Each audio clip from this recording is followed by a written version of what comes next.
We have a Bears game. It is happening. We are an hour away. This is our first pregame show of the season. It starts right now on CHGO. CHGO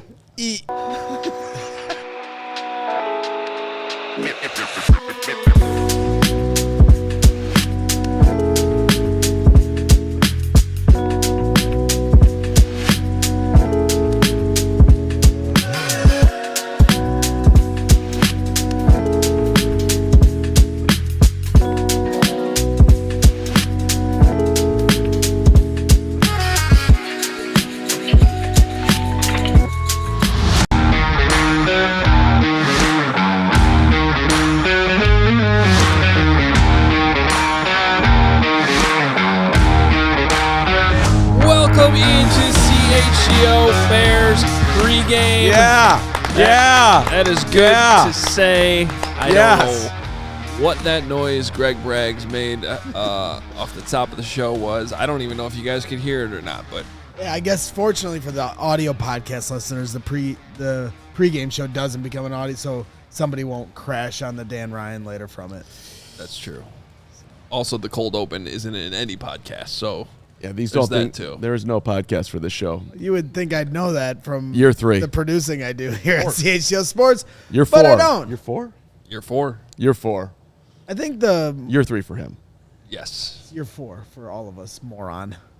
No, it'd be year 3 for me and you. He's been here the longest. Me and you were not a part of the original. This is year 3 for you. Never mind. Let's do the show. It doesn't matter. No, it matters. We got to get this. This is a fall start right here. Weren't you guys both part of the first year of that's what I'm trying to tell you. We were here for the first year. This is my 4th year? Yes. Wow. I'm amazing. Time just flies when I'm having so much fun with you guys. Okay. Welcome into the show. If you're new here, this is completely normal. So make wise decisions accordingly. But we are excited. Year 4, CHGO pregame, postgame. So keep that in mind as soon as the game is over today. We will be right back here to break everything down for you. That's even more important during the regular season, of course. I think that link is already up, right? The postgame link. If you want to set your notifications, you can click on it. But please hit the like button. Please hit subscribe. We're here every day when there's a practice. And by the way, there's a practice tomorrow. Never heard of the Bears having a practice the day after a preseason game, but there is, and so we're going to be there, and we'll have a show for you tomorrow evening, I think at 6 p.m., and we're very excited about it. So welcome in. We got a lot to discuss. Adam Hoge, Mark Carman, Greg Braggs Jr. with you. We got Katie Duffy filling in for Steven, who, quite frankly, had enough of us and just decided to leave for the weekend. It's an interesting time for Steven to take off, but I respect it because I'm going on vacation on Thursday. Here we go. And Greg and I, we won't have any vacation until... That's not true. You just had 2 days of vacation. You had vacation. That's called an off day. Off days, plural. Multiple days, vacation. Okay. We have pants on. We're so excited. We can't focus. It's a huge day today. I can't focus. Hoge, get us back on track. Yes, we're wearing pants. I'm actually impressed. I would have bet a lot of money that you would have worn shorts today, but you're respecting the fact that it's a post-game etiquette. Yes. You wear pants on the post-game. That's correct. Good job. I'm proud of you. Pants. Post-game pants. I'm very proud of you. Pants are not optional. They're required. All right. Let's jump in. Here's what matters most. Today we're all going to give our thoughts on what we are watching very closely in this game. It is a preseason game. There are a lot of things, quite frankly, that will not matter in this game. But there are some that do. There are position battles and of the such. I will start us with this, though. Ben Johnson, as excited as everybody is, myself included, as impressed as I've been with everything we've seen and witnessed from him since January and in this training camp, he is still a first-time head coach. That is just true. And this is his first time to get out there, call plays, be a head coach at the same time. There's not going to be many, I shouldn't say any, but many critical decisions, obviously. But to at least get the headset on, get the plays called, handle everything else that might come up throughout the course of a game. Maybe there's a challenge. Maybe there's just, hey, you have to check in with the defense now because you're the head coach, be on top of special teams. Whatever it is, that is all going to play out today for Ben Johnson for the first time. Fortunately, it's a practice setting. It's not the end of the world. And like I said, there's not going to be any probably critical decisions that have to be made. But it still is helpful, and I will be keeping an eye on Ben Johnson and whatever decisions come up, and just even post-game what we hear from how everything went. So I think that matters a lot today. Yeah, and I will dive into that a little bit more in our second block, Hoge, when we talk about most at stake, because I'll expound upon what I think is at stake for Ben today and this week. But for my what matters most today, as I wear my Shepherd football sweatshirt, and we got Bagent on the marquee here. To me, this is an absolutely huge day for Tyson, because one, this is a contract year for him. Two, it's a rare opportunity for him to get a start. Three, he is seemingly, I suppose, still in some level of a QB battle with Case Keenum, although I think he's very much ahead in that situation, and I don't know if that ever really was a battle there, but maybe it was.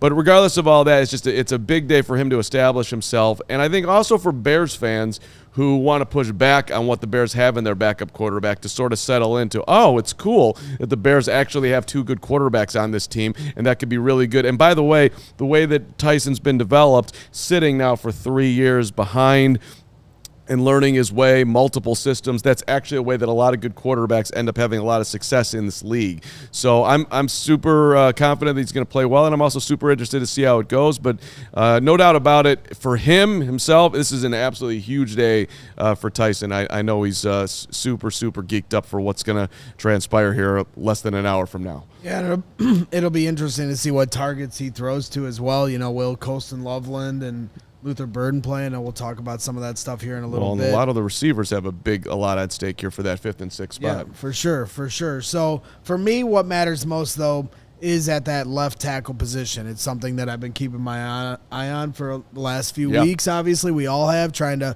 see who's going to be the left tackle of the Chicago Bears for this season, especially to start the year. And, I know I've had an Ozzie Trapillo agenda. I've made no secret about that, basically since they've drafted him, and all the reports that have come out about how intelligent he is. And obviously he's just a massive mammoth of a human being. He's literally a mountain amongst men, out there when you watch him at practice. He is not literally a mountain. He is literally figuratively a mountain. He is the mountain. That I think should be his nickname. It's literally our next podcast, I think, that I'm going to propose to Jake and company, the Trapillo Agenda, hosted by Greg Braggs. Yeah, for sure. We could do that every week until it comes through. But I got to be honest, I honestly think my Ozzie Trapillo agenda is kind of on thin ice right now. I think Braxton Jones is making a late push to take that job, even though I didn't really think that was a realistic opportunity for him going into training camp. But as Carm, you pointed out last week, he's starting to look like he's healthier. And when you start to divvy up where the first-team reps are coming from, he has been at joint practice, the walkthroughs to start. He was with the first team, Braxton Jones that being. And so they were obviously, divvying up those reps. Karana Magaji is hurt, so he's not going to be here today. So this is an opportunity for Braxton Jones and Ozzie Trapillo, who are both going to play today, to go head-to-head and make their case for taking that left tackle job. Maybe Ben waits another week into next Sunday to see and make some final decisions. I wouldn't encourage them to push this all the way to the third preseason game, but we're starting to get closer to decision day for that left tackle position. So I'm very, very interested to see how healthy Braxton looks today in a real game setting and how Ozzie Trapillo looks at the NFL level. Yeah, I think all three of these are all important things today. Yeah, it was interesting because Ben was asked about the left tackle spot, and then the specific question was about Karan and how much he's missed time. Is that basically taking him out of the competition? And he acknowledged that, of course, it's hurting Karan. And but he also was saying, like, what's too bad about it is that Karan was actually starting to play well. So not saying that he was going to win the job, but as far as that swing tackle spot goes, depending on how this all everything shakes out, could Braxton if Ozzie was able to nail it down, which would be the best thing for the Bears, that you could play a rookie there, and Carman was having a good camp, then perhaps Braxton would be somebody that you might consider getting a draft pick for if somebody has a need out there. But that's why having the 3 left tackles all battling that out and splitting those reps at camp makes it very difficult. Obviously, we all feel bad for Carman, having this injury that's taking him out of this in a lot of ways. But think about a day like today. I suspect each left tackle is going to get a quarter. If Tyson Bagent's going to play a half, I suspect each left tackle is going to get a quarter.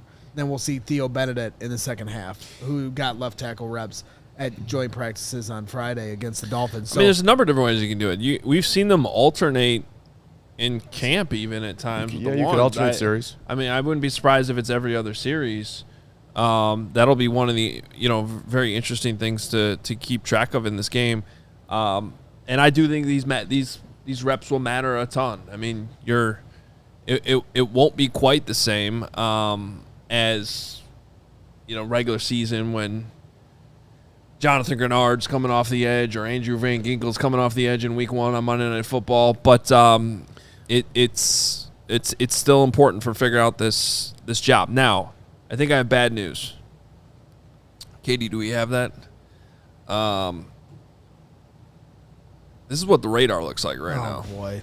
At least it's not training camp today. Wow. Hoge weatherman out of nowhere. Yeah, well, shout out to, I don't remember who it was in the comments. Someone said they're in Rockford right now, and it's storming. So I looked, and it's storming in Rockford. That's an accurate weather report from that guy. Nobody does better than the people that watch this show and contribute via the chat. Now, in all the Bears games I've covered in all my years, I've only had one that got delayed. It was against the Ravens, I think in 2014, and it was November, and it was like 75 degrees out, and there were tornadoes in the area. So it's a lot of red out there. But when there is lightning, and it sure seems like there's probably lightning in there when it's that red, we might end up with a delay. So that would suck. But it looks like it'll blow through quickly. Let's play in the torrential downpour and see who can handle it. I was in water yesterday when the lightning bolt struck very close. Well, I will say if you look at that picture again, Katie, here, let me break it down to you guys as the. Why would I be in water at a golf course? I don't know. Your ball was like, where were you? So in anyway, water? you two just talk amongst yourselves. But what I'm actually, what I'm trying to convey. You interrupted us. No, I don't care what you guys are saying. I'm just listening to my own mind. And so I am looking at the. I am looking at the AccuWeather app right now, which is my. Talking to your microphone. Huh? Talking to your microphone. We're not doing this. We're not doing this first pregame out the gate, okay? You're doing it right now. You're literally We're not doing this. So anyway, I'm having trouble, okay? So regardless, if you look at the motion of this weather, it's actually moving north. So it gets thinner as it moves north, and it doesn't really look like the weather itself will hit until I'm going to say 1:45. So we'll be 2 halftime or past it at that point. Katie, can you cut this for post game in case he's right or wrong, I guess? Yeah, go ahead. Because this is the biggest Tom Skilling if you look moment. at this picture, you would think it's just moving right into Chicago, but it's not. It's actually moving more north. If I had a green screen behind me, I could do the weatherman routine. Because anybody could do that routine, as Carm once said on this program, and then had weathermen all over the city mad at us for that. Actually, they didn't. CBS Channel 2 became a partner with us for 3 weeks when I did that. Because I do want to become a weatherman when I retire from this job. Because I'd be great at it. Back to the Bears. Thank God. I will give Greg credit. He is right that this thing's moving from south to north, so it might not be a direct hit. First quarter. Good job, Skilling. Rain in the area. All right. Greg Skilling. Let's give you an idea who's expected to play, who's not expected to play before we hit our first break. We don't know all the names. We can piece some of this together, but among the offensive guys not expected to play, of course, Caleb Williams, DJ Moore, Rome Odunze, Olamide Zaccheaus, Cole Kmet, DeAndre Swift. So really, the Bears, right? your number one skill position guys, and they were all out on the field this morning in a throwing session that Ben Johnson told us about was going to happen. Now, he also said on Hoge and Jahns, obviously, that there'd be like 9 guys on offense, 9 guys on defense, so there's definitely more to this list. Probably not too hard to figure out who those guys are. But we knew that going in, and this is still a 91-man roster, so there's plenty of other guys that will have a big opportunity, and we are going to take our first time out when we come back. I want to follow up on that when we come back. I'm looking forward to talking about what's going on across the NFL in regards to how people are being played in the preseason. You got it. Thank you. We are also going to talk about some other guys that have a lot at stake today in this game because while the starters might not play, there's a lot of people fighting for jobs, and these games do matter a lot for them. But first, hey, whatever the sport, the app to bet is Circa Sports Illinois. Circa Sports betting the way it should be. Circa Sports Illinois has high betting limits, low holds, exceptional customer service. We saw that customer service on Friday at American Place Casino. That was the greatest night ever. You guys left early, and I crushed. Keep going. I heard. Did you really? Yeah. I mean, yeah. Okay, Circa Sportsbook at American Place Casino. But if you want to use the app, bet on all your favorite teams in every game this season. Spreads, props, futures are in-game. Circa Sports has it. Fund and bet like a pro from anywhere, anytime in Illinois. Circa's been with us throughout training camp. We appreciate their support. Download your new bookie today at circasports.com. Must be 21 or older. Gambling problem? Call 1-800-GAMBLER. Absolutely love the blackjack dealers at Circa. Love you. Thank you. I can have lunch. All right. Shout out to our friends at Game Time. Game Time tickets is the best way to get your last-minute deals. If you want to go see a historic performance today, a.k.a. 17 dominating, go on the Game Time app right now. Last-minute killer deals, views from your seat, lowest price guarantee. That's right. Look, the zone deals are one of my favorite things at Game Time tickets. You can pick a seat in a section or pick a section, and you don't know your exact seat, but you know you're getting a huge discount on the value. It's awesome.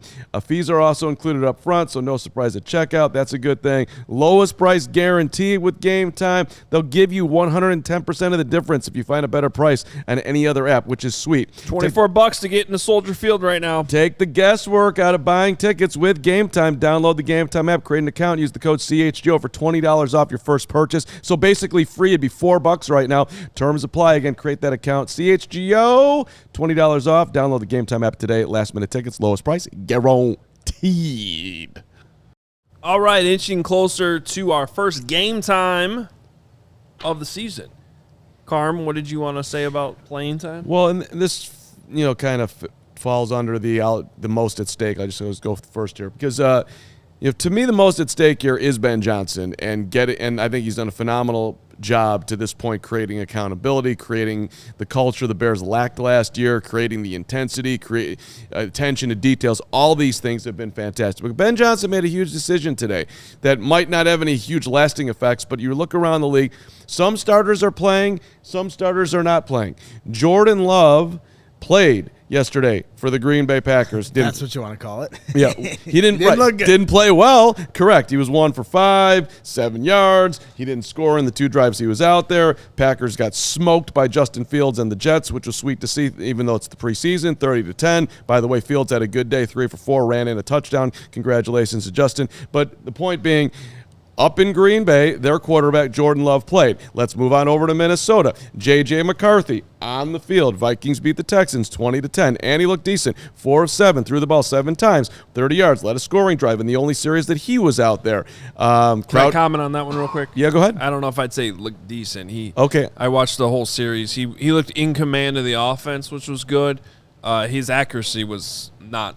His accuracy could have been a lot better. Okay, fair enough. But he was out there, 7 passes, completed 3 of his 4 passes went to Jordan Addison, another one of their primetime players playing with their quarterback, building some chemistry. Well, Jordan Addison won't be there week 1 because of the suspension, too, right. just in terms of Bears. excellent underlining. That's fine, but that's not the overall point I'm making. Their guys were out there. Now, if you want to go to Detroit, no, the Lions beat the Falcons. They started Kyle Allen. Okay, fine, but Detroit's obviously in a lot different spot than where the Bears are at. So it's just interesting. Patrick Mahomes threw a touchdown yesterday. Right. Exactly, and you can go across the league. Joe Burrow was 9 for 10 yesterday. A lot of guys who've had a lot of history at the top of the league, they were playing in the preseason. The Bears didn't do that. That's the decision that Ben made. I know that we went through this the other day, but it's just interesting to underline what the rest of the league is doing. And by the way, as far as Bagent's concerned today, Aiden O'Connell for the Raiders yesterday threw 30 passes. 18 for 30 was Aiden O'Connell. So I'm just hoping that, too, as far as Tyson is concerned and then Case, let those guys get out there. Let's run some real offense here. It doesn't have to be a 12-pass day for them. Let's see let's let guys get some comfortability and see what they can do. Well, look, let's talk about Tyson here for a second, and then we'll get to these other guys that have a lot at stake. But, Tyson Bagent does have a lot at stake because as he has acknowledged, I know in interviews, the best case scenario for the Bears this year is that Tyson Bagent doesn't play. Right. And he's aware of that. So you get these preseason games as your tape, as your resume. Now, of course, obviously injuries can happen. Maybe he ends up playing, but this is a guy who's in the last year of his rookie contract with the Bears and wants to be a starter, whether that's here, unlikely, or somewhere else, more likely in the future. So how you play in these games does matter. It also matters for this year, too, because this is still a quarterback competition for the number 2 job. And while we all, I think, view Tyson Bagent as the favorite and continue to I know I do. Right. Case Keenum looked pretty good on Friday. Case Keenum's looked good all camp. Yeah, the ball. So comes, is Bagent, though. Yeah. It's one of the positives of camp is that whatever Caleb Williams has been going through, and I don't think he's had a bad camp. I actually think he's been trending up. I agree. Sort of, if you think about it like a staircase, just like one step every day, and maybe one step down here and there. But for the most part, he's higher than where he was when he started. But the 2 guys behind him have looked good. And I'll throw the 4th quarterback in this too. And I know I said this on the show a few days ago. I don't know how much time Austin Reed's going to get to play. I'm not even sure it's going to be a lot today. But whatever reps that kid gets, I hope he makes the most of them because he's gotten, unlike the other 2 backups, he's gotten 6 reps all of I believe camp. I believe the term is diddly squat. It's more than 6. I'm being hyperbolic. He literally at camp will stand next to the quarterbacks coaches and some of the offensive personnel coaches, and as they're doing the live reps, he'll be doing his own drop back and going through the progressions 10 feet behind where the play is. So he's trying to show them he's staying engaged, even though he's not actually getting any reps at practice. So you got to admire that. And also, you feel bad for him, too. Right. So, I don't know. I one of these 3 games, I have a feeling he's going to get significant playing time, maybe a whole half. And whenever that opportunity is for him. It's a battle for him to get on a practice squad and make more NFL money and move his way to... And that's how you get noticed, though. Look at Brett Rippon last year. Sure. Brett Rippon played really well in the preseason, and the Bears lost him to the Vikings. Where is Brett Rippon now? Do you know? Vikings. Still there, okay. I think he's still there. Okay. Yeah. Shout out Brett Rippon. Outstanding golfer, Brett Rippon. Better than Braggs. Wow. Just the fact that you even included Braggs is a compliment to Braggs. But yeah, listen, these, one of the sayings out there is we're not here for a long time, you're here for a good time. Well, that really applies to being a professional athlete in the NFL. They are not there for a long time. They are here for a good time. However much money you can possibly squeeze out of being an NFL guy, especially for the guys who are the 54th, 55th, 56th, 57th players, the 60th player but still getting paid. How many years was the guy on the practice squad, the wide receiver that was here for Simba Webster? I don't know why Greg is leaving the screen, but that's okay. Some guys you can just literally make tons in of the shot. Oh, I was. My bad. Yeah. I thought I was being slick, but my big ass. Go ahead with your thought. You have a great rear. Congratulations. You've worked hard on it. Anyway, I root for the guys at the end of the bench here to continue their careers, to get to live their dream for as long as possible. It's awful, awful, awful hard to get to where they've gotten to. And if they've gone that far, you might as well extend it as long as you can. So can I just back up here, though, a little? So you're saying that Ben Johnson has a lot at stake today because of the playing time I'm saying that this decision to not play and how it's just the overall preseason, and maybe I'm including it to more into just today. Yeah. It's more of an overall thought. All right. Well, I'm just going to make 2 requests. Okay. For anybody that has an opinion on the preseason reps, whichever way that is, just 2 requests. One is, can we wait till the 3 games are over before we make any grain? That's fine, and that's why I'm putting this in an overall. Because I get, Joe Burrow had 10 passes yesterday or whatever. 9 for 10. Yep. What if he does? What if he has 0 the rest of the way, and Caleb finishes with 30? I'm just saying, that's fine. It doesn't. I still think he should have played today, but that's fine. Because I think Caleb's going to play in one of these next 2 games, and it wouldn't surprise me if it's actually the 3rd game. So, there's that request, and then the second request is, as we have this conversation, let's at least give Ben Johnson credit for his argument for what he's doing this weekend, which is that Caleb will end up getting more reps. Now, if you want to debate the quality of the reps, I'm okay with that. Right. But I keep hearing people say all the reps matter when he's actually getting more reps this weekend than if he had played 9 in the game. That is objectively true. Yeah. Listen, and I'm not doing this with you again. We did a great job of underlining this on Friday's show. I think everybody should go back. But I want to ask you an honest question. Is that confusing to people still? Well, I just think that you're just taking that and making that assumption. Like you're saying it's not. I watched it Friday. I understand, but as we're fighting the battle. I don't want to go down this rabbit hole again because we did this on Friday. We're in it now. And we're already in the hole. But it's like you're just saying, oh well. It doesn't have to be either or. It does not. They could do exactly what they did on Friday and and still have a series or 2 here today. They could have done exactly what they did on Friday and have a series or 2 today. Okay, but then that's fine. But then they're probably not having a practice tomorrow. Or you're saying they could do that too? Sure. It's 1 series. They're young. They can handle it. Okay. I mean, I'm at like 3:00. I'm with Gregory. Right. Tyson Bagent played in the joint practice on Friday, got a ton of reps. He's going to be playing a half today, and he's going to get reps tomorrow. Well, one of the great Bagent stories, if you watch the Tyson Bagent interview on CHGO Sports, CHGO Bears, was Darnell Mooney had a terrible game. What did he do? He called up Bagent. Can you meet me at the facility tonight at 8:30 so I can go run 150 routes full speed? So if he can do that after a real game, Darnell Mooney. By the way, that guy's having a great. He had a great year last year with the Falcons. But at any rate, they can practice tomorrow, Hoge, to Greg's point, in addition to taking 2 series today. But they've also never have, and they wouldn't.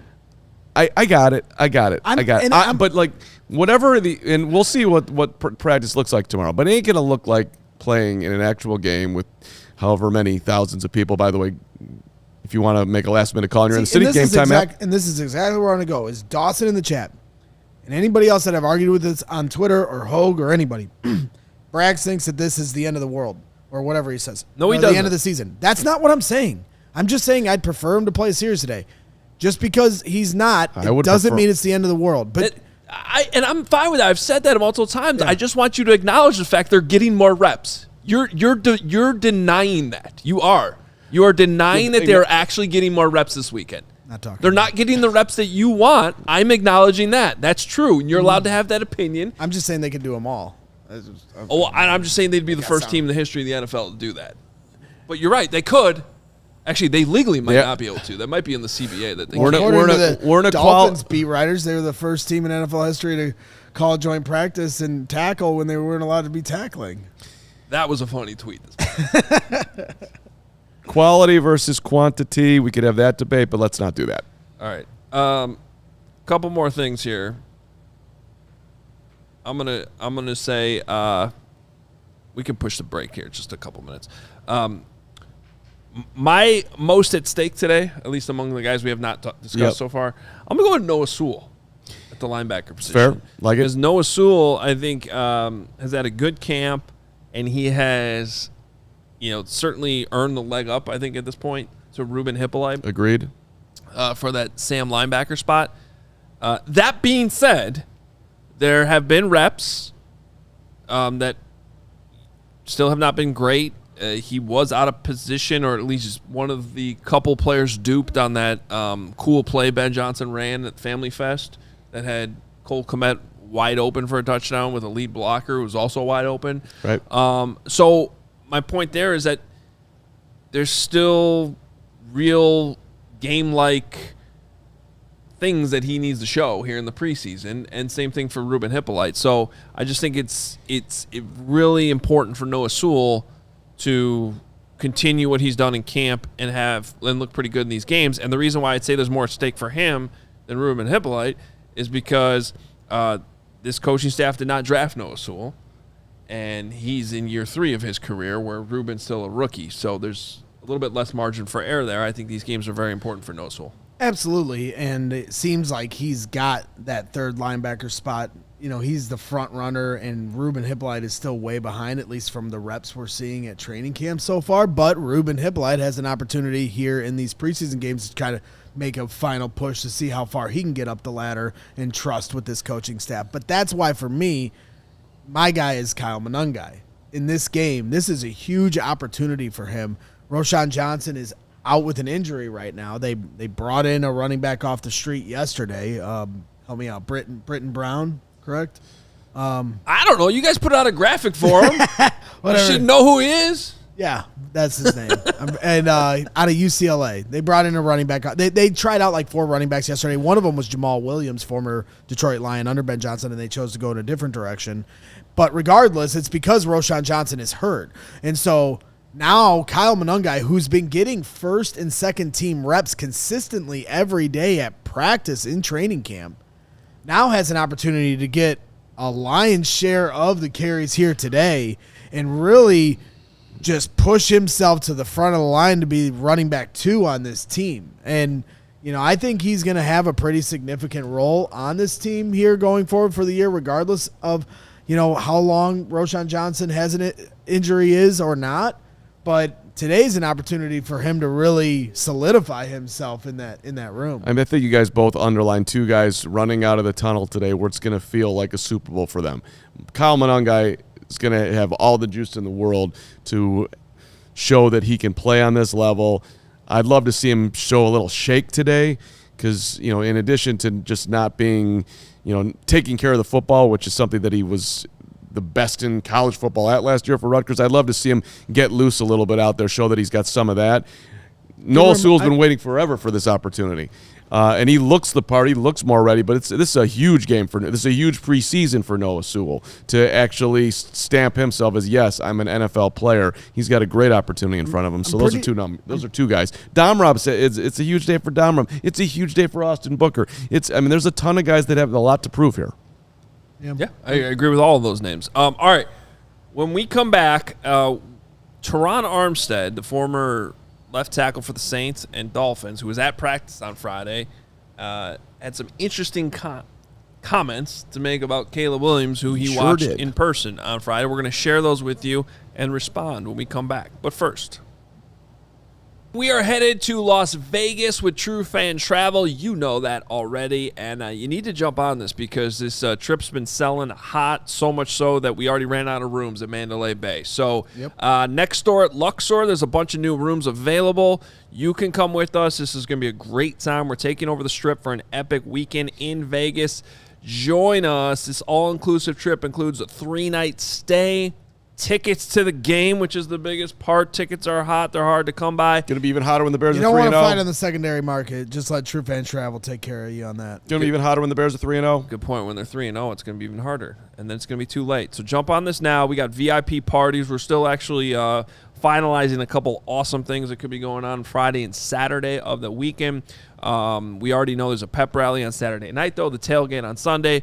And you can buy those tailgate tickets separately. I know we get questions about that all the time, but that's it. If you want all the other stuff, you got to come with us with the whole package with True Fan Travel. Don't gamble on missing the ultimate fan experience. Book your spot now at truefantravel.com. That's right. It's well worth your while. I mean, we went to London and Arizona last year. Ask any person that took either of those trips. It's worth every penny, and I can't wait to see all you guys out there. Couldn't have been more exhausted after that trip because of you. That's right. You're going to be exhausted by the amount of fun we're going to have. And another thing that's worth every penny is becoming a diehard at allchgosports.com/diehard. That's where you go to sign up.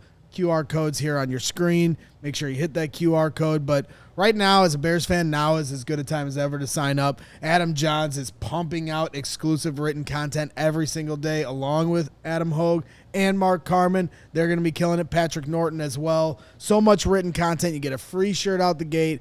You get discounts on events, including our tailgates. That'll be every single home game here starting in week 1, Monday Night Football. It's going to be a blast. So sign up to become a diehard with us now.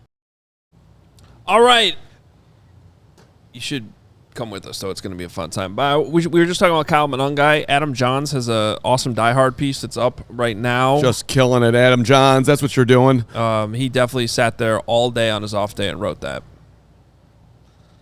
Wow. I mean, I would assume so. Does Jahns ever even have an off day? Right now, imagine what he's doing. The guy's so dialed in, it's unbelievable. Think about the way he's lifted up your career. Well, right now I'm assuming he has. Then just think about the way you're going to ruin it. Yeah, it's the opposite of what. Katie. Sorry. We are having a show and a half here today. It's the first of 23 post game shows we're going to have. 24. That's right. We're going for 23 this year. 23 or 24? Let's not quibble. 23, I mean, 24, we take bye that. too. That's what I'm saying. So if you get the first round bye, it's only 3 post game. 3 postseason games. So 23. Jordan. Let's go for Mike. Shout out MJ. I had a dream about Jordan last night. We won't talk about that today. Katie, this is what we do. It's a great question. What are we doing? I'm sorry, I just have to ask. Like, what are we doing? The game is in half an hour. What are we doing? I mean, we're dominating. I don't know. Just go ahead and mute their mics, please. That would be helpful. All right. Teron Armstead was at practice on Friday. He has a podcast like a lot of people do, including this one. It's called The Set with T. Stead. And he had thoughts on what he saw from Caleb Williams in that practice on Friday. Here's what he had to say. Let me just kind of touch on the Bears situation briefly with Caleb Williams. Like I'm seeing him, and you can see the number 1 overall pick talent. You can see where that came from and why he was the number 1 overall pick. And you see it. You see some impressive throws. But Caleb's process, as we talked about quarterback processes, Caleb's process playing that quarterback position has to improve fast and pretty fast, in my opinion. On a consistent basis, Caleb was not able to recognize where he was in danger. He wasn't feeling pressure. He wasn't feeling blitzes. He wasn't seeing blitzes and threats pre-snap. Anthony Weaver, the Dolphins defensive coordinator, was able to send guys from all different spots on the field, and man, a lot of those got home. A lot of those would have been sacks. So as many times as Tua would have been sacked during this practice from what the Bears were doing up front, Caleb Williams would have been sacked even more. Just really not seeing it. I know Ben Johnson has purposely put a lot on his plate right now for him to try to overload him with information, and hopefully that'll speed up his process. But for the Bears to be successful this year and moving forward, his process has to get faster. He has to be able to diagnose his threats, where pressure is coming from, pre-snap reads, kind of understanding coverages. He has some work to do in that spot. And I'm rooting for Caleb. I like the Bears. I like what they have. We got a lot of talent over there, a lot of weapons on the offense. DJ Moore, Romeo, Luther Burden. I really like both of those young tackles that they have, Braxton Jones and Darnell Wright. I work with both of those guys after practice for like 20, 30 minutes. Got some really great technique work. I really like both of those guys. super interesting little nugget there that he threw at the end that we didn't know, that Teron Armstead worked with Braxton Jones and Darnell Wright after practice for 20 to 30 minutes. That's awesome to hear and see. He's right. Everything Teron Armstead said there was fair and right. And it's exactly what they're working on with Caleb to speed things up. It's also why these joint practices to me are so important. You know, I was driving to Halas on Friday, listening to the radio, and someone, I don't even remember who it was at this point, was like, I don't understand why they don't broadcast these joint practices, especially because now the starters aren't playing on Sunday. Like, we should be able to watch this. And, like, I get where you're coming from as a fan, but the reason why these coaches love these joint practices so much is they're not televised like this game today. And they can run all those blitzes and stuff that they ran at Caleb on Friday. Anthony Weaver, I thought, did a great job, and it's a different look. As much as you're just tired of practicing against your own team, you're also seeing the same thing every day from your own defense over and over and over again. So you got a different defense, an exotic defense, a good test for Caleb Williams to come in on Friday. And I thought they got off to a great start, but as soon as we got in a team, what happened on the first throw? Interception. He threw an interception on the first play because all of a sudden things get tougher. So it's great work for Caleb. And he was under center, play action, and he turned his back. And then when he came back, he's trying to find Cole Kmet. And I was on the far side, so you guys were closer to it, but he threw it completely behind Cole. And it was right into the defense. Well, and Dolphins' hands. You asked him about this on Hoge and Jahns about, you got all into the football nerdy play action. His back is turned when you're selling it that hard, and Ben actually explained how. It was Greg's question. Yeah. Well, he actually Ben. Great job by you, Gregory. Did not know that was your contribution. Amazing. I had no contribution to that interview, for the record. Look. He's talked about, like, hey, it's almost like a Navy SEAL thing is what he said. Yeah. That, like, you got to come out of that play action and, like, is friend or foe? Boom. And he's still working on this, which is fine, I suppose, but it's also like, hey, man, you're going to have to be doing this against the best in the world in the NFL on Sundays. It's a big leap that he's got to make, and you have to wonder if he's going to be able to do it. I guess the only thing in there I push back on is Teron Armstead saying, like, it's got to happen very quickly. Because it's... And Colin Coward said something similarly like a week ago or something, where it's like, we're going to know by early October if he's the guy. And it's just like, there might be some truth to that, but Jared Goff was what, in year 6? Correct. Played. He got with Ben Johnson, and all of a sudden started really playing. Also, that was year 6 years of playing under Sean McVay, one of the most detailed coaches you possibly had. Josh Allen wasn't Josh Allen until year 3.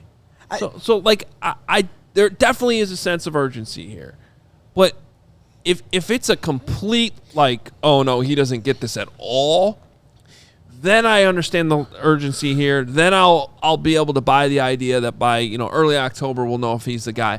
I think what's just still getting lost in all this, and there's like that idiotic Johnny Manziel take that was making the rounds on Friday. On the hugest network of all time. But anyway, keep going.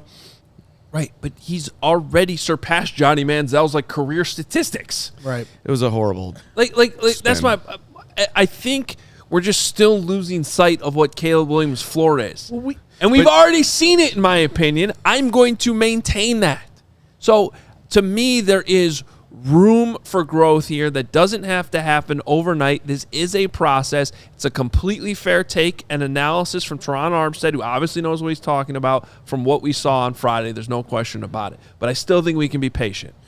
Well, I think we're in a very interesting Bears quarterback history moment here, because to me it's almost like Cubs-like. Everyone's like, oh, the Cubs were cursed before they won the World Series. Well, they're not cursed, but there is more pressure because they haven't won. And it's the same thing to me with the Bears quarterback.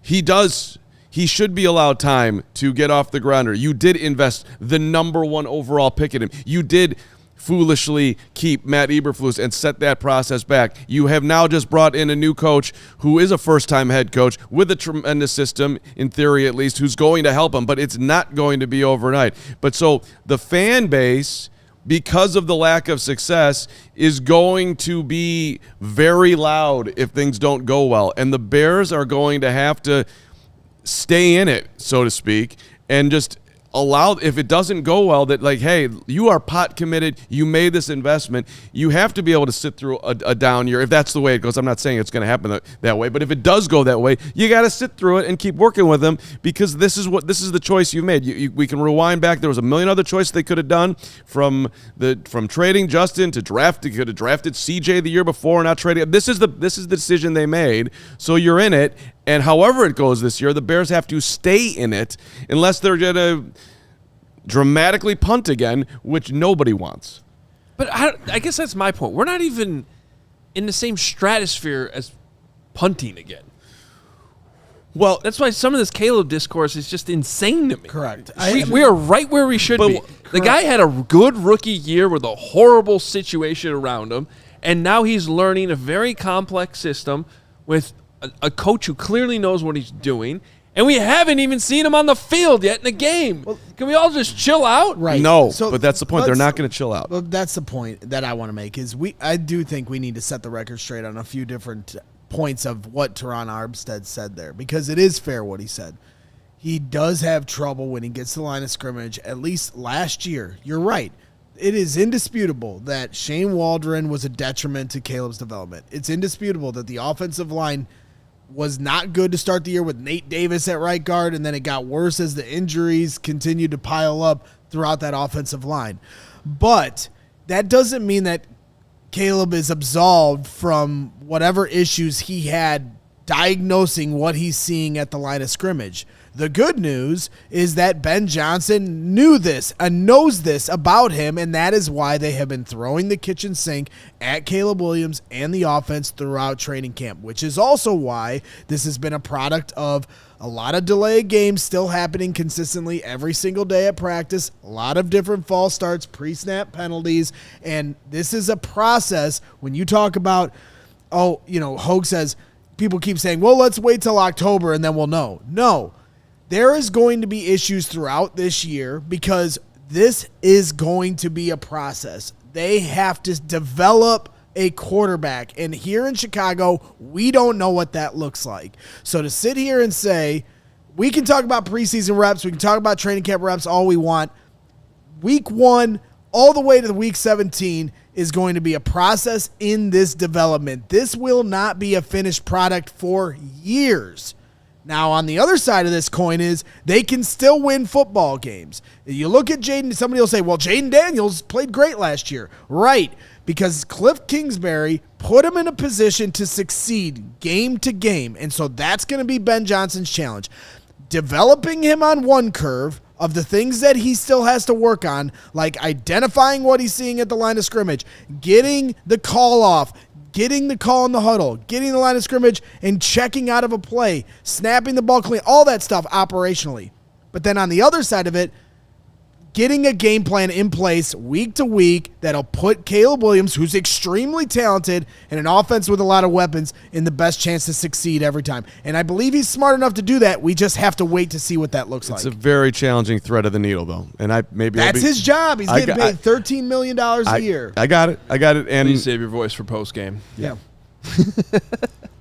You want offensive line combinations? Let's go combinations offensive line. We still have a game today. Adam Jahns sharing this on Twitter from the stadium. Your first team offensive line looks like this. Braxton Jones at left tackle. Luke Newman at left guard, which explains why he was getting some reps with the ones earlier this week. Let's go, Luke Newman. Big day for you. Ryan Bates at center, which is he's been doing a lot of that. Probably should have been mentioned earlier in the show by us as something that really matters today, because I've brought up earlier in the week about how I'm actually terrified about what would happen if Drew Dahlman went down. So Ryan Bates playing center. Chris Glazer playing right guard, and Theo Benedette your right tackle. Your second team has Ozzie Trapillo at left tackle, Jordan McFadden at left guard, Gary Ross's guy and only Gary Ross's guy, Ricky Stromberg, playing center. All right, Stromberg, healthy. Luke Newman then switching over to right guard. Big day for Luke Newman. And Joshua Miles at right tackle. Getting a ton of. So, I mean, just going back to continuing to beat this dead horse of why it is important to have your starters play in a series or two. You have a left tackle competition between Ozzie Trapillo and Braxton Jones going on right now. And in my opinion, it's not a fair evaluation to those guys when you have Luke Newman playing on the right side of you and not Joe Thuney.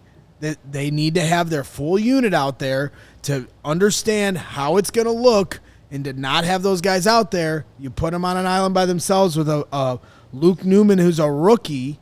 Then how are you? They'll understand whose fault is whose. But it's just, to me, it makes the evaluation harder on you to do those things. And to your point, this is a brand new offensive line with 4 new parts. So you would think that they're going to need some time together, time on task that'll help them be ready for week 1. Also, by the way, a side note, Dr. Stink McClink from the Discord, Become a Diehard, says that I'm looking fresh on the pregame show today. So thank you, Dr. Let's just Stink. get to Super Chats. But Cotton in the chat says, good thing they don't do that in practice. Then don't have Braxton Jones and Ozzie Trapillo out there today, Cotton. What does it matter? This whole thing is nauseating to argue about, honestly. Don't play anybody. None of it matters. You guys want to see what the end zones look like? I'd like to go Braggs and Cotton for a podcast. It's another podcast I'd like to promote. Cotton? Braggs and Cotton. It'll be like, I don't know. He's more podcasts than me these days. It could be another one. Braggs and Cotton. It's just such a straw man argument. It's like, It's a good thing that the chat doesn't get to you. It's not about getting it. I want to have this debate, but I just think that's not a good point. Yeah. Take that, Cotton. All right. Cotton, you are a great option when it comes to T-shirts. Guy Finley. Oh, the coaches have been no football more than you. That's another straw man argument. Great, Finley. We understand that. We're here having opinions on the show. You don't want to have an opinion and just roll with the coaches? I trust Ben, too. We all trust Ben. You're allowed to have an opinion. You're not allowed to go at Guy Finley, who literally rips me for the entire show, and I never say anything. He's been saying this for 2 weeks. Oh, the coaches know more than us. No kidding. Well, technically, we probably knew more than the last coaching staff. I'm not going to say that about Ben. I would have guarded the sideline. I promise you I would have guarded the sideline. We were calling that in the moment. Wrong defense. Bad plan. All right. Can I see what the end zones look like? Because this is fun, and maybe we can all just relax for a second. Navy blue end zone. Shut up, Finley. You yelling at Pat Finley now? All right. Yes, he is. That is new. I don't remember ever having blue Navy end zones except at Tottenham last year. Hogue details. Love that. In London last year, they had the end zones. You, Crystal, and Gary definitely noticed that. I liked it. I wonder if the Bears liked it in London, and now this is the new norm. By the way, where the hell is Crystal? Okay, it's good. better than so. Usually the end zones just aren't navy; they're just green, and then they put the lettering in there, and it looks cheap. So let's put a little paint in there. It's beautiful. Just enjoy the last. Well, remember last year they didn't have the field painted, and then Roma Dunze didn't get his feet in bounds on that touchdown. Yeah, which I was one of the rare people being like, know where the end line I was is. so scared. I don't care about the painting. I was legitimately so scared you just said that, and I wasn't listening. Oh. I was certain That's that never was happened. the next thing coming out of your mouth. You're still thinking 'Cause about I'm Guy still Finley right gonna now. yell at Close Guy. your computer. Close your computer. No. Close it. Meet me in Discord in a minute, Guy. Watch the game. If you spend the game arguing with two people in the comments, Nah, I will kick you off the post game. We got super chats to get to. I think the chats. Guy Cotton Bragg show would be great. Guy Finley, I know you love me. All right, let's get to supers. Appreciate everybody hitting the like button. Make sure you're here for the post game show. Oh God, we It's got to hear 50-50 from on if Greg will be. Sangray, you're my guy. Gritty, $10 says finally. Finally is right. Gritty, it's so good to have you back. We missed you. I missed you. Brawl Sack, $10. Tremendous name. I'll die a happy man if Ben throws a successful challenge flag in his first preseason game. throw in a well-timed timeout, and we are cooking. We will track that for you, Brawlsack. I know you'll be tracking too, but we'll bring that back, Brawlsack. He's definitely doing it on purpose. Drewski, 23, $2. How many snaps can we expect for Burden? Probably a decent amount. Sounds like Colson Loveland and Luther Burden will play. And of things that will be fun to watch today, put your eyes on 87 and 84 if you haven't watched them. That's going to be some good stuff. I guarantee you if Luther Burden is lined up out there, he's going to get the ball from 17. He is capable of an explosive play, but the one thing you've seen a lot with Tyson Bagent and Luther Burden is when he wants to go to that quick throw, he's getting it to Luther Burden. Also, third down, Luther's getting the ball. Who has more catches today, Luther Burden or J.P. Richardson? Luther. Oh, man, that's a tough one. I think it's going to be J.P. That's I think, a tough call, I think he right? plays more. Who gets more catches, Luther Burden or Colson Loveland? We'll track that. We'll track all of this. I wouldn't be surprised if actually, the more I think about it, like they don't play that much. I don't know, but it their starts feet in wet, get 4 them minutes out. and 30 seconds, so keep it going here. Yeah, well, we still have to do an hour show or we get yelled at. Drewski, we already answered that one. Next up, Sangray. This is exactly what Braggs needs right now. Oh, my God. Sangray Kim, $5. Caleb struggles with the offense while Tyson gets it. Move on. Try Tyson as Ben's Purdy, then hunt for the next Goff. Hashtag move on from Caleb, Team Carm. Hashtag TB17QB1. Sangray, the biggest Bagent fan on the planet right here. I am not saying that. Caleb better be damn as good.